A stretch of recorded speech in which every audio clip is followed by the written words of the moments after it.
ఎప్పుడెప్పుడో అని ఎదురు చూసే బిగ్ బాస్ సీజన్ 8 ఆదివారం గ్రాండ్ గా లాంచ్ అయింది. 7గురు అమ్మాయిలు 7గురు అబ్బాయిలు హౌస్ లోకి అడుగు పెట్టారు. అసలు బిగ్ బాస్ అంటేనే కొట్లాటలు, వివాదాలు, కాంట్రవర్సీలు. కంటెస్టెంట్లను ఇంట్రడ్యూస్ చేస్తూ మధ్యలో మారిన రూల్స్ గురించి వివరించారు నాగార్జున. గడిచిన 7 సీజన్లు ప్రతి వారం పర్ఫార్మెన్స్ ని బట్టి ఇంటి సభ్యుల్లో ఒకరు హౌస్ కెప్టెన్ అవుతారు. అయితే ఈసారి మాత్రం కెప్టెన్ కాన్సెప్ట్ ఉండదని నాగార్జున చెప్పేశాడు. ఇక Bigg Boss grand launch event లో చివర్లో నాగార్జున కంటెస్టెంట్స్ ని పిలిచి విన్నర్ గెలుచుకోబోయే రెమ్యునరేషన్ చూడండి అని అంటాడు.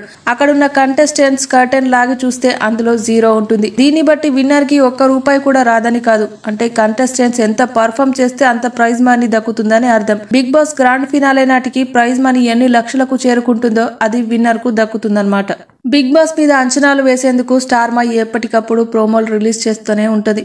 దీనిలో భాగంగానే డే 1 లో ఏం జరగబోతుంది, కంటెస్టెంట్స్ ఎలా ఉన్నారో తెలియజేస్తూ ఒక ప్రోమో రిలీజ్ చేశారు. ఇందులో మణికంఠ నిఖిల్ మధ్య ఏదో హాట్ డిస్కషన్ అయితే జరిగింది.